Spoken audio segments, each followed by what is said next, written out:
Okay, so do I just start? Yeah. Okay. Oh, fuck.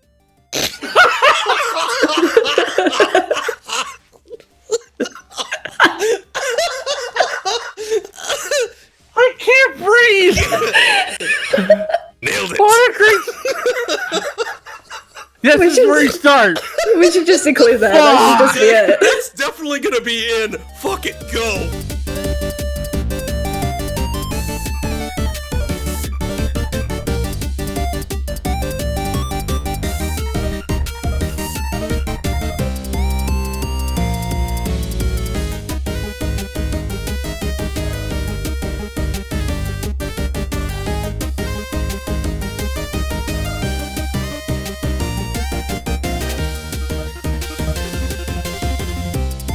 This is the power level.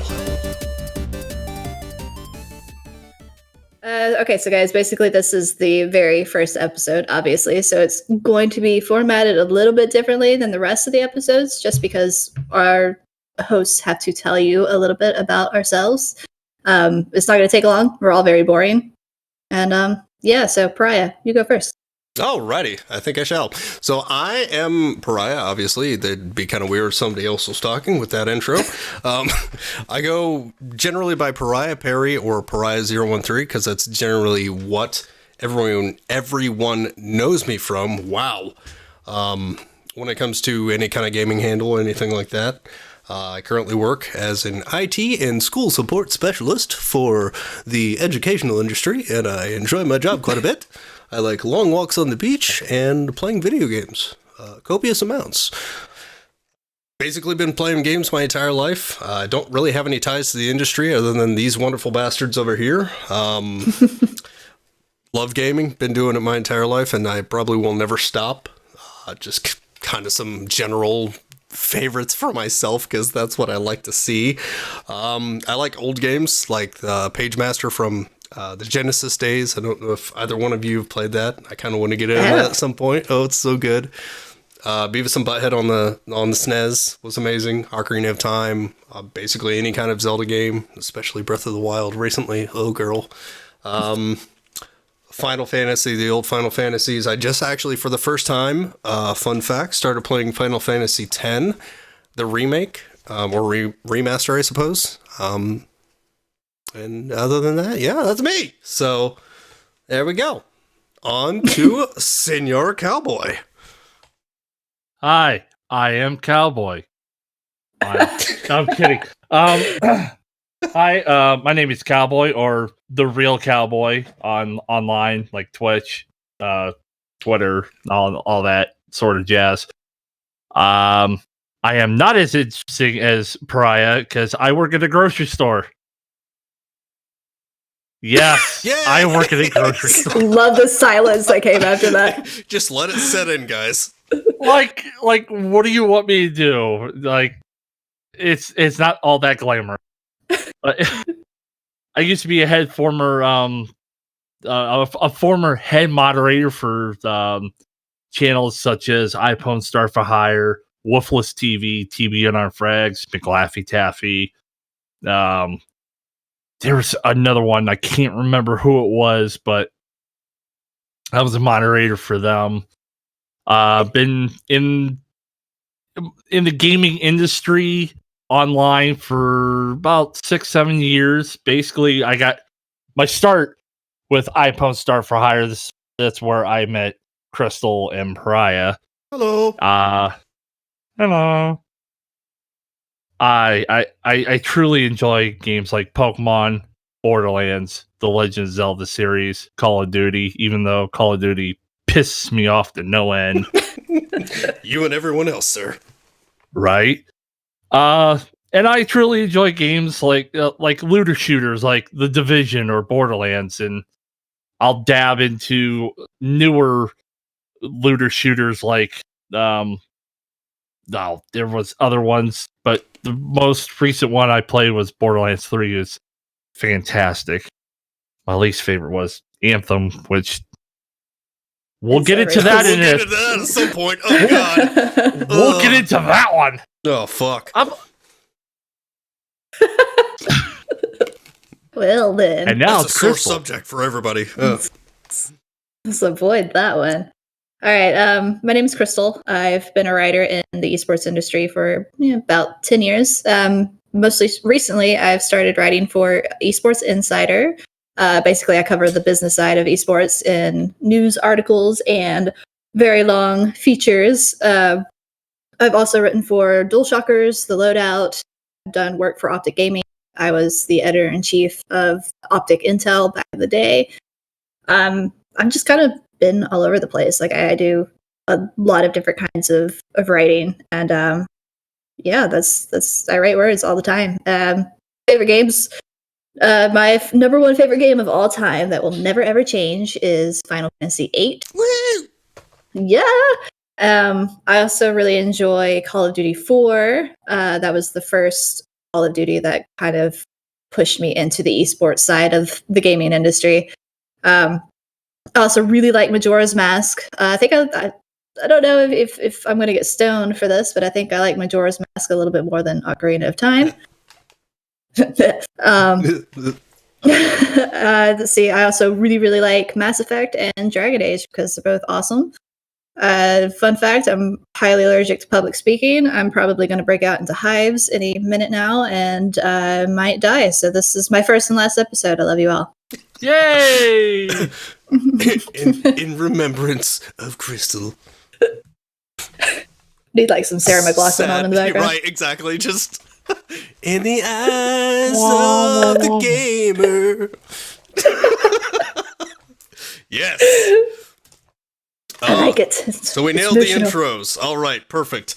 So yeah, I mean that's who we are. That's where we came from. Anybody else have anything to add personally about themselves or really anything about what we're doing, just in case, people don't really have an idea of what's going on just yet because they're kind of confused. I'm always kind of confused. I don't know what's going on. Who are you people? Is this reality? What's my name? Where am I? So basically how the rest of the episode is going to go is we're going to just like bounce into different questions and kind of in a format setting. The rest of us are going to answer those in order, and then we'll probably argue about it. There will be fighting, possibly explosions, and it's going to be horrible. So have fun. I didn't know Michael Bay presented this podcast. Yes. Presented and sponsored by Michael Bay. Put that in post. Editing guy. It might be me. It might be her. I don't know. Editing guy. Do it in post. Oh man. Oh man. All right. Well, let's get into it then. Let's get into the actual good stuff. All right. First question. How much do you think the PS5 will be? What price is too high? Do you want me to answer first, or you guys want to go? See, that was something that we hadn't really talked about, that I wasn't sure if we wanted to go based off of like how we're set up in the channel. Because I mean, as it stands, you guys can't see this. We've got Cowboy. I guess it makes sense. It's alphabetical. Cowboy, Crystal, and then me. So I wasn't sure if we were going to do it that way, or if you wanted to go ahead and take the wheel and... Okay, I will take the wheel. All right, Crystal, take the wheel. The wheel is mine. Take it from my hands. Oh God, I don't even know. I can't with you. So yeah, my guess is that the PS5 is probably going to be centered around $500. I think that seems to be the general consensus of what it's supposed to be. I think that we're probably going to see lower priced editions that come out sometime later. Like we always had the PlayStation Slim. I think that'll eventually come back into the scene, especially considering Xbox is obviously doing the same. They've already come out and said it. Right. Their Project Lockhart is going to be like, the version of like the PlayStation Slim. Yeah. And I mean, it makes sense with the way that the gaming industry is going. You can't really just have one platform because that doesn't appeal to all players. No, and the tech that's involved in the consoles nowadays, like it's so the gap between console and PC is starting to slowly kind of close. Mm-hmm. So I think at this point is less about the tech that's being offered and more about how much can you store on it, and then obviously the prices. Like you can't just release something that's going to be in the same price range as a PC and expect your general consumer base to buy it. Right. You know. Yeah. No. So it makes sense. yeah. So I mean, like, and not obviously not really considering inflation here. There were only 2 consoles that were ever priced more than $500. The Neo Geo was $650 in 1991. And then the 3DO was like $700 in 93, I think it was. I mean, obviously that's not going to directly translate to the way that things are priced now, but it's a good example because those 2 consoles, they didn't really experience mass success. Like you had this tighter, smaller fan base for it. That obviously isn't going to work nowadays in your console industry. Well, and I think a big thing behind that as well, especially with those examples that you were just giving with 3DO and the Neo Geo, I remember those things fondly, but it always seemed like it was like the cream of the crop. Only your richest friends had them, and it didn't have really a player base like Sony has built up behind it. Like if Nintendo, for instance, were to come out with something now that costs $1,200 as a console, I think it would succeed fairly well, depending on A, how it was done, B, when it was released, and C, what kind of titles and like developer support was coming behind it. Mm-hmm. Yeah, and I think now you have to really play to the masses. Like there's no way that you can create some sort of a premium console and expect that to help push your sales. But I mean, also too, I think it's less gonna come down to like the tech and everything that you're offering for the consoles, and more about the features that you're going to be including in that, and that includes things like your backwards compatibility, exclusive titles. Sony has arguably been the best as far as their exclusive titles in the past year or two.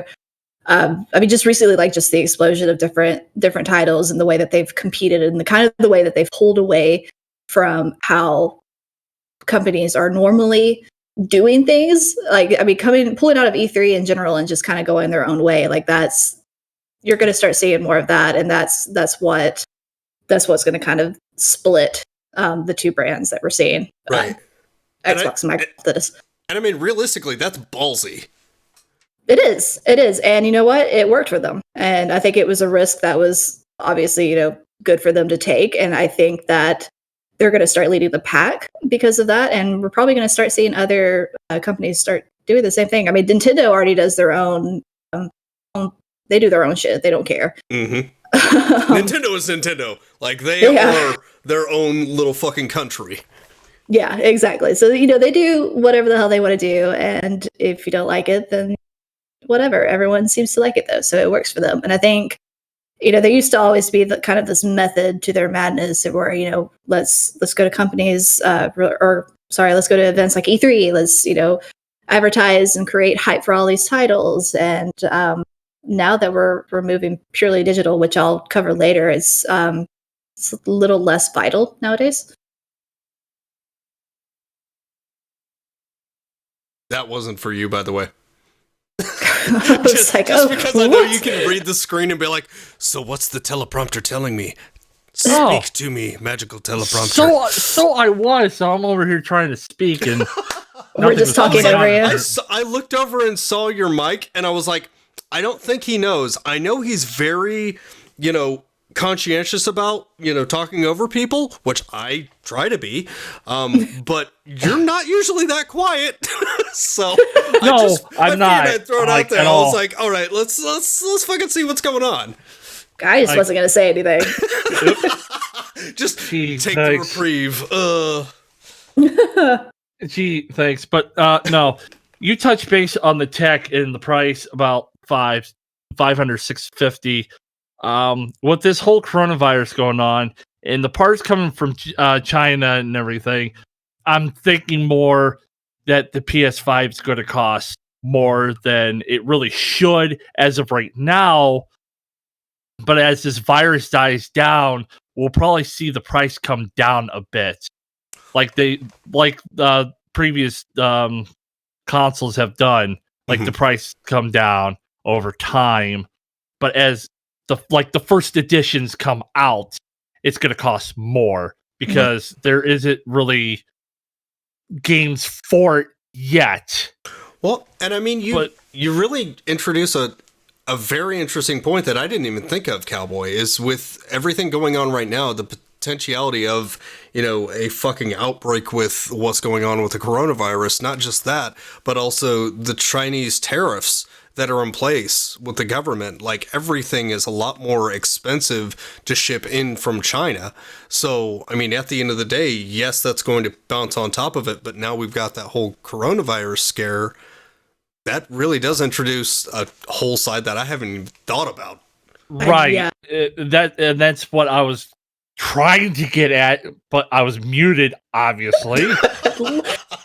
I just want to say something. I just wanted to say something. But yeah, with this whole coronavirus scare and everything, with the tariffs and China actually putting a stop to some of the technology, like Crystal was getting into about the whole PC console, trying to close the gap and everything with tech nowadays. We're going to see a bigger price for the PS5.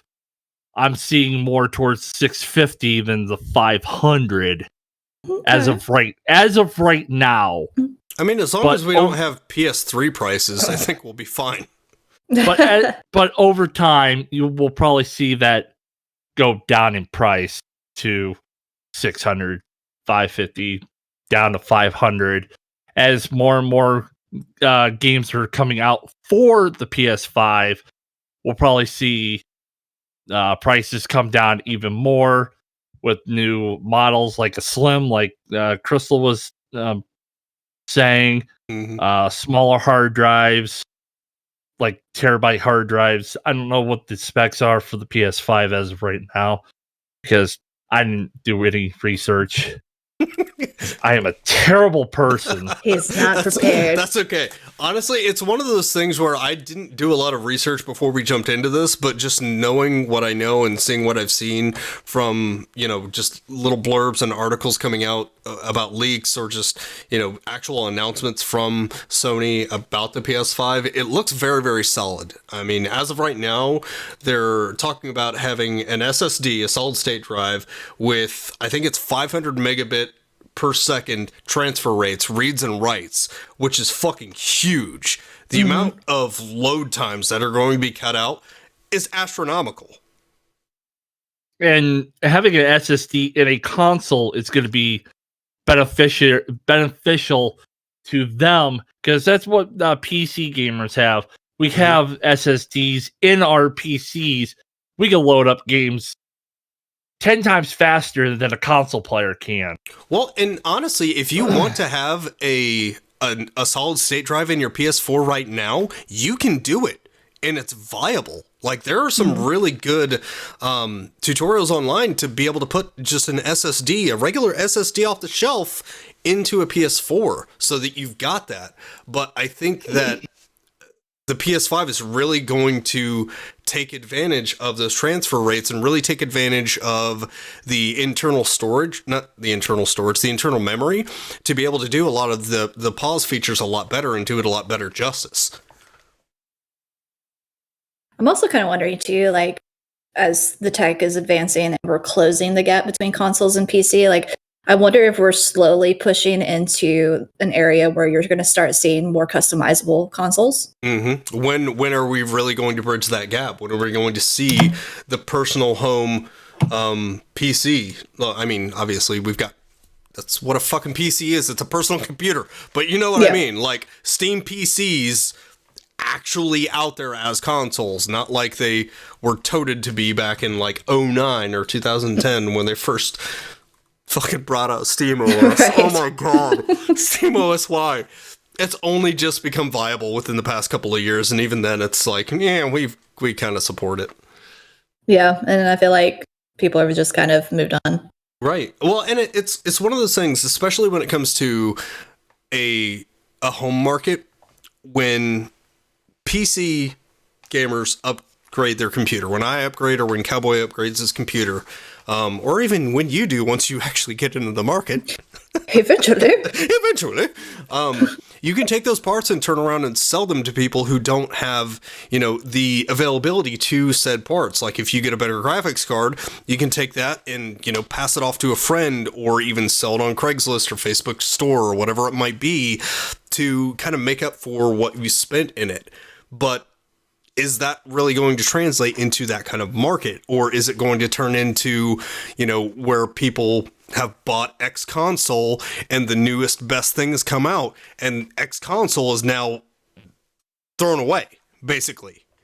Right. Because I mean, that's the platform. That's the method that, literally everything is based on now tech wise. I mean, even cell phones. Yeah, exactly. Disposability, replaceability. But I mean, like the what if though is just saying like, especially you making the point about possibly selling parts after you replace them, like it creates a whole new used market that could potentially be insane. Like, can you imagine like being able to sell back an old graphics card to Sony and then have them resell it at a discounted price? Well, and I mean, honestly, some manufacturers do that already. Like EVGA already does that kind of thing. They've got a swap program for it. But it's not really taken off as much as, like you said, I think it could. And, I mean, making that kind of thing mainstream, I think would do tremendous things for the gaming market and really help out some of the, like, especially not just the manufacturers themselves, like Sony, etc. And that brings up a whole nother conversation we won't even get into yet. But also, like, the brick and mortar stores, like GameStop. GameStop is fucking struggling right now. Hardcore, which I grew up with Babbage's and GameStop and all that stuff. And it's sad to see it go, but I mean, it's I can understand it. It's just where the market is going. We don't need it anymore. Yeah. It's because we're all moving to a digital library, but there are the niche people that do want a physical copy for their collection. Well, and it's that as well as them kind of fucking their market. Like, I really like GameStop. I like a lot of what they've introduced, but they also have a really shitty way of doing like trade-ins. Like you get 1/10 of what you could get if you just sold it to somebody on Facebook or through a friend or even to a fucking family member. Like, right. Here, I'll give you $2 for this new $40 game or something like that. It's like, really? And then you guys are going to turn around and sell it for $30? What? Yeah. Yeah. It's left a bad taste in a lot of people's mouths, mine included. So, and I think, too, not only that, but they're not really evolving with the times, I think. And I think they're kind of just stuck. I think they're trying to like desperately figure out a way to stay relevant in the way that the market is now, and it's just not working for them. No, it's not. The sad thing is I go into GameStop, I don't buy games though. Yes. I go in there and I get like the pop figures, Pokemon cards, basically the collectibles. I don't go in there and get games anymore because I can just hop onto my PC, grab a game, that's it. Yeah, exactly. Yeah. And it's just, I mean, and a lot of their, like the things that they do in the store, I don't really understand. Like their used electronics, like we sell old cell phones or we sell old iPods. It's like, what? Is this Radio Shack? What is going on? Yeah, they're trying to grasp onto something that no one really cares about anymore. And it's like they don't have a direction. Right. But anyway, we're like, we're completely we're just bashing GameStop. Actually, we're not way off track because we could tie this into pre-orders with GameStop and PS5. How's that going to go? Yeah, because I mean, are people going to pre-order at a store like Walmart, Best Buy, Target, GameStop, or is everybody going to pre-order online like on Amazon or on the PlayStation's website. I think all of that, especially nowadays, it kind of depends. Like, sometimes you can pre-order something from GameStop and you get like an exclusive customizable, something for, whatever. And then you could pre-order at, for example, Walmart, and they offer something a little bit different, but it's still like, it gives you a reason like to want to pre-order with them. But I don't think that it's really viable now anymore. I think that because everything is so digital based, right, everyone it's easier to pre-order online. I'm like having a stroke over here. But yeah, I mean, it's just, I think it depends on how accessible everything is, features that each place is going to provide. I mean, there's so many different factors that you can put into it. Well, we were talking about GameStop a little earlier about how they're dying and how they're not getting with the times. Are people actually going to go to GameStop and pre-order a console like the PS5 or the Xbox Series? Or are they going to go online and get a certified number to their PlayStation or to their Xbox? Mm-hmm. No, So I think it's just going to be easier to go online. I think that's just the way everything is kind of moving. Well, right. Especially with the way that Amazon has kind of taken over the online sales market, like they're killing it with their access and their shipping and everything. Mm-hmm. Which is another reason why GameStop is not doing as well. Right. Well, I mean, that's a reason why a lot of brick and mortars aren't doing as well, is because, I mean, you've got so many people who have become, shut-ins based off of, social media and everything. Like, they don't want to fucking get out of their house just to order a blender or buy a blender. Like, I don't want to fucking go to Walmart. Yeah, right?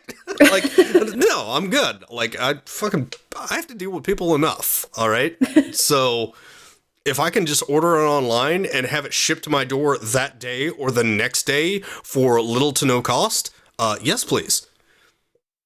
Yes, please. Yes, applies. but ultimately, the question is, how much do you think the PS5 is going to be?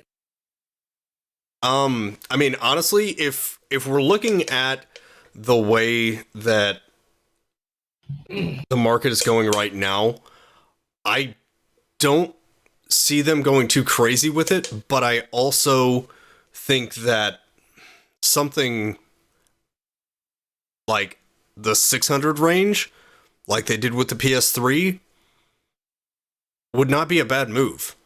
I mean, yes, people are going to look at it and kind of laugh and chuckle and everything, but at the same time, like the PS3 when it first came out was 600. Look at the fucking tech that has evolved from that point to now. And how much would that cost you in PC parts? Like, being real here, like, it would cost you quite a bit more to be able to come up with something that was viable for that. So, I mean, I think the 550, 600 range isn't, outside of the realm of reason. If they go too crazy with it, like $700-800, that's going to be a laughing stock. Yeah, for sure. And I think too, they have to find like that sweet medium. Cause like I said earlier, like, coming out with later, lower priced editions, like it kind of gives them that freedom to bump that price up initially a little bit higher, but they can't go too high because then you're going to start alienating people. Right. Well, and you've also got to kind of think about the profits that they're making with it, because with like the PS3, they didn't make a profit for a long fucking time. I think it was like a year and a half or 2 years after the PS3 was released that they finally started making a profit, even though the price was so ridiculously high comparatively. Like, God, I remember having to go to Kmart when that was around and actually putting that in layaway so I could afford getting a PS3. right. So that's where GameStop ties in. Bringing up GameStop again, people could just put down little by little by little, and it'd still be great for them to get. That's true too, but also as well, like, speaking about layaway and everything, like especially online now, you can make payments on things now. See, I never knew that. I Financing always is thought, so much easier to get now. wow. Yeah, so I mean, you can always finance something and make payments, and then get it that way instead of having to go to a brick and mortar store and put something in layaway and going through that tedious process. Yeah, but layaway and financing are two totally different things. Oh yeah, absolutely, absolutely, yeah. But I mean, just from saying, like, to the people who can't afford it right now, Right. like there are better options now, and it's a little bit of a smoother process. Mm-hmm. Thank God. Oh my God. You don't have to like sell a leg just to like sign an application and hope to get through. Like, it's still not great, but it's better. Why do I have to give you my house? Okay, I just want to play Call of Duty. Collateral? What's that? Ugh. Jesus. That's when you hit two people in one bullet. That's what a collateral is. Two birds with one stone. So what's that got to do with my house? Everything. Oh, wow. All right. Well, I think we pretty much covered everything. I mean, unless you guys have anything else to add to this subject. Yeah, no, I mean, I think we're good on that. Yeah, I mean, realistically, when it comes down to it, a lot of it is going to boil down to the features. Like, the price is going to matter. I'm not going to say that it's not, but at the end of the day, the features are what is going to sell the console. Just like the PS4 over the Xbox One. That's why it whooped its ass. Because, like, with them coming into E3 right after Xbox and seeing their failure of a show, they fucking knew that they had just whooped them without even saying a word. Mm-hmm. How do you share games? And they fucking pass the fucking game to each other. It's like, that's how you do it. If they do that kind of thing again, yeah, it's done. Mm-hmm. And also, too, like, talking about features, one thing that I really wanted to get into that I don't think many people are talking about. I mean, we've talked a little bit, in the community about backwards compatibility, which is obviously kind of a big thing now. Right. And I know that both the PlayStation and the new Xbox are supposed to have backwards compatibility to some aspect. But I think we're also entering this time where we're kind of experiencing forward compatibility as well, if that makes sense. Explain. Explain. So, like, in theory, you could have a game that's released in 2021 on the PS5 that could run on a PS4 Pro. Oh. So it's kind of giving gamers a little bit of giving them some more breathing room to be able to grab and play these newer games. Like, obviously, the specs and stuff, like, it's not going to be as great on a PS4 Pro versus PS5. Right. But you're also getting into the fact that, if you buy a well-priced PS4 Pro, this is going to cannibalize itself. So you're starting to see consoles compete with consoles that are made by the same company. Right.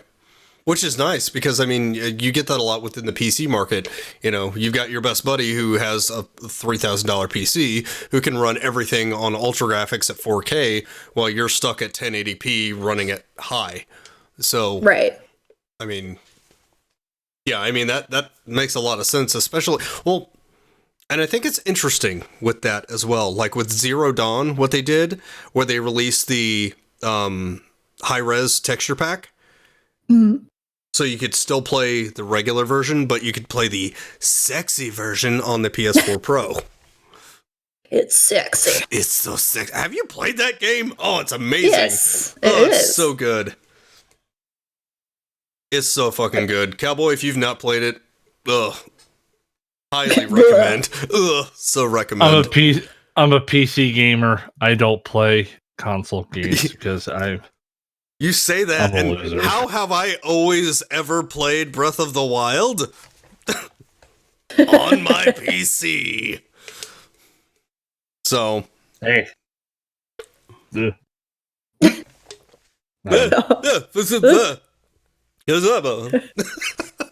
But yeah, I mean, I think that that brings up a lot of really interesting points. I also think that the argument about going all digital is kind of a failing argument at this point. Like the internet, they've kind of proved this over the entire United States. It's not strong enough yet. That's why, like, with Stadia fucking fell on its face when it first came out. Yes, it had some issues, but it wasn't just the issues that they had. It was the bandwidth issues and the speed and everything of just, like, the normal person's internet. It couldn't sustain it. So yeah, which is disappointing really doubt because they'll do that. Yeah, for sure. All right, anything left to add on this subject? I will take that as a no. I say nay. No. I say nay. Okay. All right. On to the next question. So, do you think Hideo Kojima is returning to a new Silent Hill game? I know nothing about this. I'm completely in the dark. I am not a part of this conversation. I am not a part of this conversation. We're talking about Metal Gear Solid. Yeah, let's go for it. But no, I know nothing about it. Hideo Kojima. I love this man so much. Oh, yes. Right? I do too. I already have my fucking Death Stranding pre-order ready to go. Ugh. You haven't played it yet? No, I haven't. I have it for PC, Crystal. Okay. It doesn't come out until this summer. Oh, okay, yeah. Yeah, PC version Death Stranding released on June 2nd. Wait, what? Did they announce it finally? Yeah, his thank God. His Japanese Twitter announced it. Oh, boners. Okay, cool. Awesome. Anyways, this is not about the Silent Hill game. I know it's not, but it's still really exciting because a lot of the idea and a lot of the hype behind Silent Hills came from not just Hideo, but also from, thank you for that, Cowboy, but also from the fact that Guillermo del Toro was involved with it. Like, his name was on that as well. Right. Like, that's fucking exciting. And as soon as I saw that he was also going to be in Death Stranding, I got even more excited because, obviously, Silent Hills thus far has been shut the fuck down. Yeah. Uh-huh. That's all I have to. Yup. Podcast over. But yeah, I mean, I think, obviously, after everything that happened with Silent Hills and PT and everything, like, a lot of the people that he was involved with, including Norman Reedus, and I mean, he took the entire team and then went into Death Stranding with it. So now, the question remains, if he is returning to the Silent Hill game, is he going to use the same team? Is it going to be the exact same game that he was making before? Or maybe, he's just making a new horror game, altogether, and we're all looking at these tiny little signs and finding answers out of rain clouds, Right. We're looking in the meaning of, tea in the bottom of a glass. Like, what? Right. Yeah. So, I mean, like, the guy said the word silent in a tweet, so obviously it means that this is the game that's going to come out. Half-Life 3 confirmed! Half-Life 3 confirmed! But I mean, too, though, there are some reports that could, kind of show off possibility that he could potentially return to this game. I mean, right after Death Stranding came out, he came out on Twitter and said that he was watching The Eye, which is some horror movie that I've never seen before in my life. But if it scares him, I'm sure it would scare the shit out of me. And so it's obvious that he's turning to horror, which is going to be incredible no matter what. Like, I'm just going to say it now. But then there have also been reports that Konami's already working on 2 more Silent Hill games. So, whether or not that's their own thing and that's completely detached from him or not, who knows?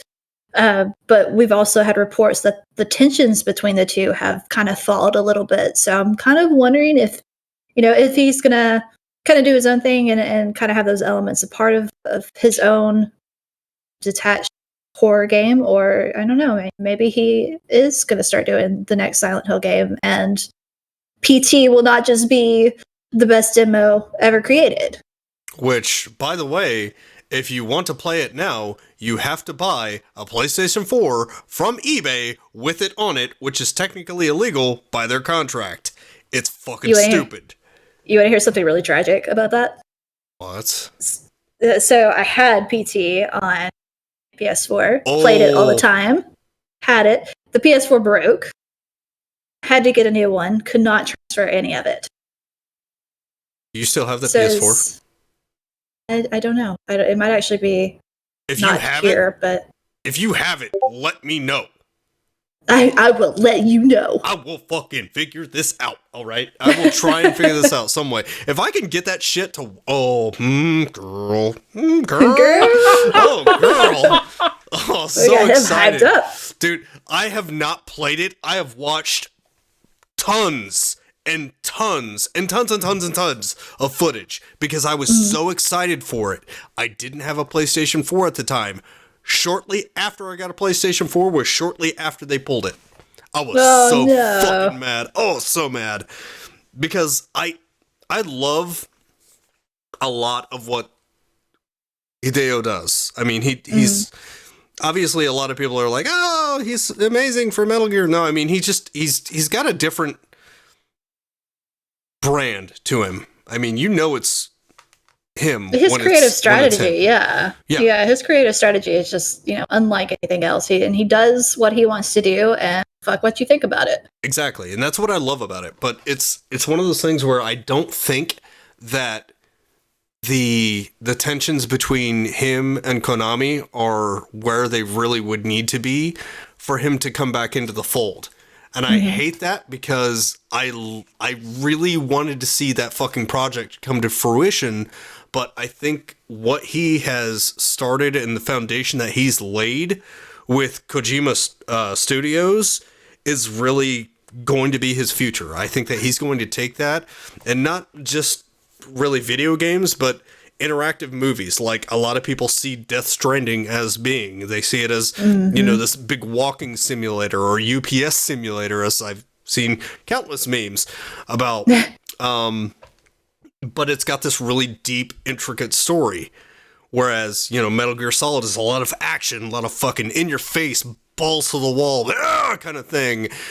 But, it's also got a really deep, intricate story. Like, good luck following it. It's like The Legend of Zelda. Good luck fucking following it. The timeline is all over the place. You think you finally figured it out, and then something else happens, and you know nothing. It's like, psych! Done. So everything you thought is a lie. Exactly. And just I think that foundation for him is really going to be, and with him and Guillermo working together on Death Stranding, I think that's really going to help kind of push it into something different. I don't think he's going to go back to Konami. I don't think he's going to work with them again with Silent Hills. I think they're just going to keep doing their own thing with their pachinko machines and hoping for the best. Right. And I feel like, too, like if he did go back to work on the next Silent Hill game, like I don't see him going unless he had 100% control over the entire project. Oh, yeah. Because that's just who he is. Like he has his vision and he has the way that he makes things. And I think that, obviously that was an issue at the beginning. I think that if any of that was relinquished, obviously he wouldn't be down for that. Right. Right, mate. Right. Cowboy, you have nothing to add to this subject, but I want to make sure that you don't have anything else to say about it. I have nothing else to say about this. And that's my final word. It's my final word. Well, I know nothing about it. Okay, all right. Well, that's okay. That's okay. Do either of you play horror games a lot? Do either of you enjoy? Okay. I enjoy them. It's not something that I sit down and relax and play. Like I have to really want to dive into a horror game in order to do that. And that's where I'm definitely the pariah on that. I fucking love me some horror games, and I love me some horror everything. Ugh. So good. Ugh. So good. Ugh. Do you want us to leave you alone for a little bit? You okay? This could be the Pariah Power Level podcast. Oh, God. And on that note, next question. All right. I'm going to go on to the next question because I feel like this is turning into something dangerous. All right. So, with the coronavirus shutting down several events, do you think E3's choice to stay open is a good idea? Of course, as I'm saying this, there's always that possibility that it could shut down between now and, when this episode is released. So, what, from now until June-ish? Well, from now until when we release the episode, they may close it. They may decide to close it until tomorrow or next week or whenever we get around to editing and publishing it. Right. I don't remember when E3 is. That's another thing I forgot to look up. It's June 9th through the 11th. Yeah, I don't think they're going to wait until the last minute to close it. No, they got as of right now of March 6th, 2020. They got plenty of time to say, well, we could shut it down now, or it's gonna happen as long as people stay cleanly and wash your hands. Yes. Take hand sanitizer. Don't bathe in it. Don't finger your face or something. I don't know. Whoa. Oh, this is supposed to be PG. What the fuck are you saying? Okay, well, on that note, though, do you think it's a good idea for them to stay open, or do you think they need to follow the other events and conventions that have... Honestly, I think they should stay open for more of the indie game scene. So indie games can go in, they can show off their stuff to people who are actually wanting to go to the floor, try out the new game, make sure you wipe down everything so you don't get the crud. Purell! And this virus that's going around. I think this virus is a little overhyped because of social media and media outlets and everything, but I digress from all that. They should stay open, but if the bigger companies like Sony, Microsoft, Nintendo all do their own little thing like Nintendo has been doing for years and years now. And Sony too. Yeah, Sony's already said they won't be there this year. Mm-hmm. Yes, and I remember seeing that. I know Nintendo does their own little direct. Yeah, the Nintendo Direct. Nintendo Direct and their treehouse afterwards with people on the floor. But yeah, I honestly think it's a good idea. I could be wrong. This virus could spread and make things even worse. So, yeah, I feel like it's kind of a risk at this point. Like a lot of the companies that are shutting down things and events, I think they're seeing, everyone else do the same. And so they're kind of just following suit. I don't know, necessarily how vital that decision is right this second. I don't know if it's a good idea for E3 to stay open though. I don't know. I'm kind of mixed about this because ultimately E3 is concerned about money, right? Because they bring in all the publishers, all the developers. You have your people buying tickets. You have the press.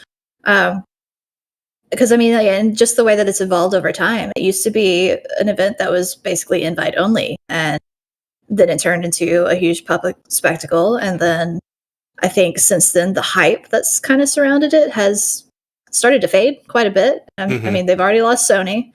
Sony has proven that they don't need E3, and I think they're worried that canceling E3 at this point could potentially show the other companies that they can do the same thing that Sony is doing. They don't need E3 anymore. Right. It would be the proverbial nail in the coffin for them. Right. And I feel like, everything is so, making a point that we talked about earlier, everything is so digital oriented. that they can still reach their potential consumers, and they're going to save a shit ton of money doing this because they don't have to hold a spot at a physical convention. And then not having E3 taking up the space in the summer could potentially make way for other events.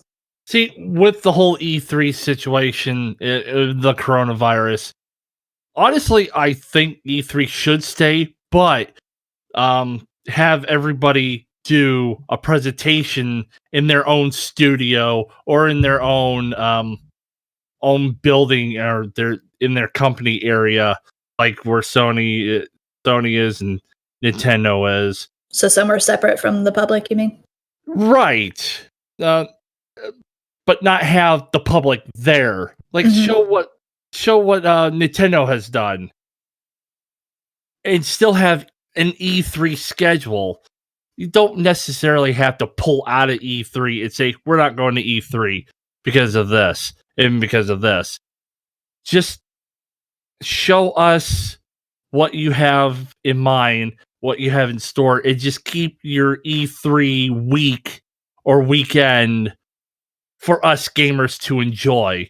Because those 3 days are actually the most exciting days for us gamers to find out, awesome, our favorite games are coming out. Awesome.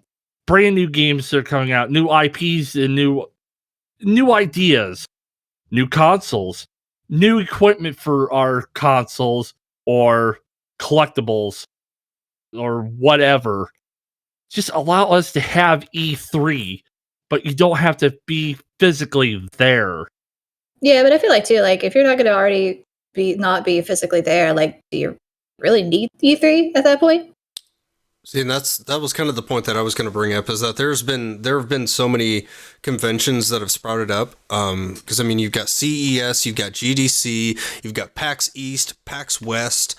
There are so many really PAX South. I mean, you've got so many really good gaming conventions that are, specifically for X, Y, and Z, to where we don't necessarily, I wouldn't say that we don't need E3, but I think that its role has really shifted from where it once was, a decade ago, to where it was the place to go if you wanted to say anything big and have it up on the screens for everyone to see. Yeah, and I think a lot of people looked forward to having like that hands-on experience too. All of the previews, stuff that we as viewers outside of E3 couldn't really see. The interviews with people that only made trips to E3 to preview their games. I feel like that's probably the bigger aspect of it now versus the hype that kind of surrounds having your game up on that screen. I think because we can all watch that from home and it's the same experience. I don't know, man. I honestly look forward to E3 every year, and even sitting in these like watch parties on Twitch or sitting in Discord and talking to friends and go watch it on like the official PlayStation Twitch or Nintendo Twitch or on the E3 Twitch. It's something that excites me, and I would like to see happen every year. But I understand companies want to pull out because of this coronavirus. If that's going to be the case, you might as well not even have an E3 because all your big companies are already out of it. Well, and I think you've really brought up a really good point with the indie developers too, because I mean there are a lot of indie developers that showcase a lot of what they do at that event. I mean, a lot more go to like PAX and stuff, but there's still a lot of companies that show up to E3 with a specific agenda for, whether it be Xbox, PlayStation, or Nintendo specifically. Wow. So I mean, I'm buying an Xbox. I think it's important that we do have that kind of market there, but I think that, like you said, if they did it digitally, it would be really cool. But at the same time, like Crystal was saying, a lot of people are really just looking for the experience of, having their favorite interviewer or even being able to go there personally. So it kind of taints that. And I guess it kind of falls back on what we were talking about earlier with GameStop. It's just kind of a sign of the times with them. I mean, yes, the coronavirus is possibly going to have, that end all be all say as to whether it's going to be a thing ever again, but it's just the market has evolved so much that it's not just E3. Obviously, you and I, Cowboy, we grew up with E3, Crystal as well. And we've always had, different watch parties with friends or even talked about it with friends the day of or the day after. And just having that kind of hype there has always been a thing. So seeing it go the way of the dodo it's hard. It's bittersweet. Yeah, it is. And it kind of opens that door and creates that question of, what's going to fill that. Right. And I think that, like with PAX and everything, those kind of conventions have really done a great job of bringing their own kind of thing to it, but also staying within the same spirit. Yeah, and but I don't know that.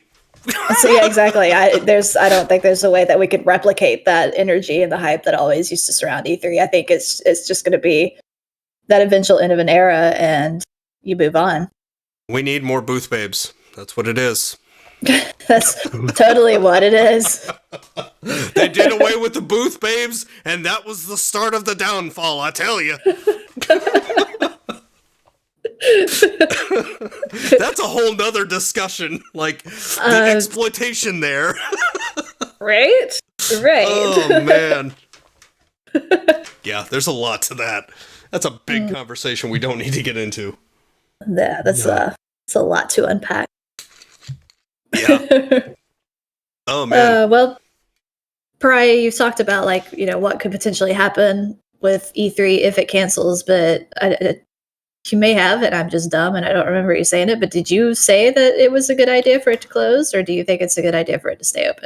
I'm honestly on the fence about it, really. Yeah. Because I mean, I've seen so many companies pulling out of these, big shows with, especially like we were talking about before the episode started, the latest Apex competition, they pulled out because of what is going on. So I don't know if they're overestimating the threat or what it is, but I think that on one hand, it would be good for them to keep it just for that viability, but on the responsible hand, I know what they should do. Right.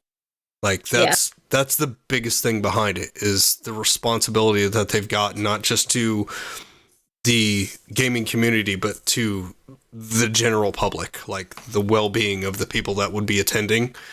I don't know if they would have the wherewithal to, protect them from that kind of thing. And there's really no way they could.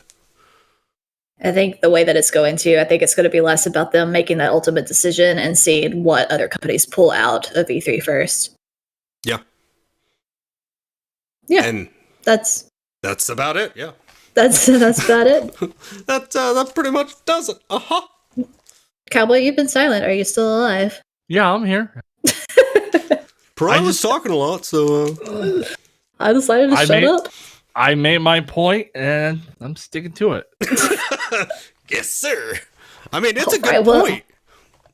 Yeah, I agree. I think that we've covered pretty much every aspect that I could think of, how the coronavirus is affecting all of these events. What should the action be toward that? If it's, stupid to stay open and possibly leave everyone at risk, or if closing it is just, letting fear get to them. I don't know.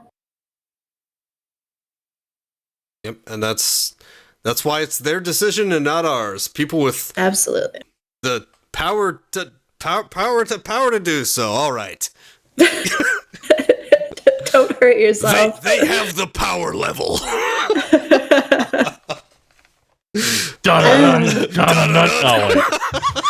Wrong show. Fuck. All right. Well, on that note, we've covered every single question that we had so far. Well, I was going to add like one more thing to the whole E3. I'm a gaming junkie. Like it's in my blood. I love gaming and I can't stop. And I probably won't stop until the day I die. I would be sad to see if E3 is it's done, or if it continues, it could just be digitally of them showing off what they have from their own studios for a week in June that we've all come to love and see online.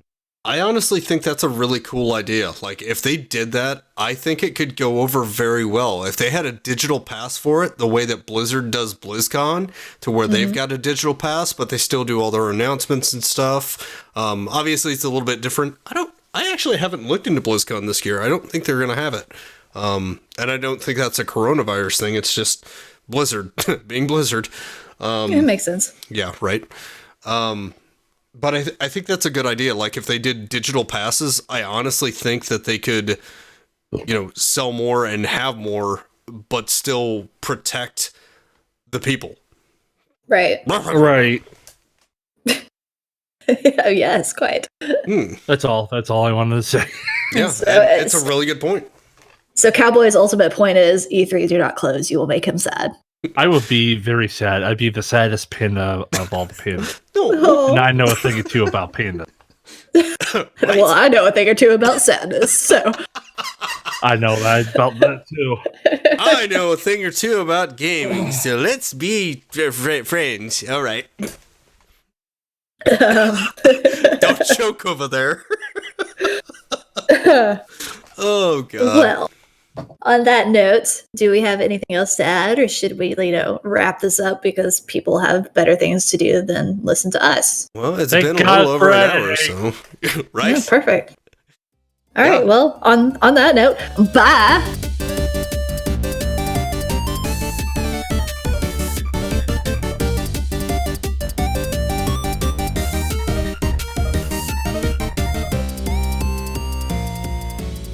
Ladies and gentlemen, thank you for watching. Fuck me! Yes, do it again. All right. Shh.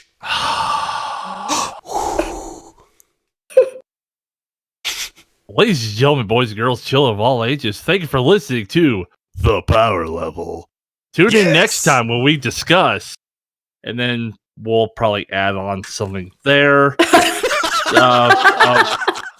of the next episode. We're going to keep that in. All that's going to be in. All right. All of it. Toodles. All right. Bye, guys. No, what?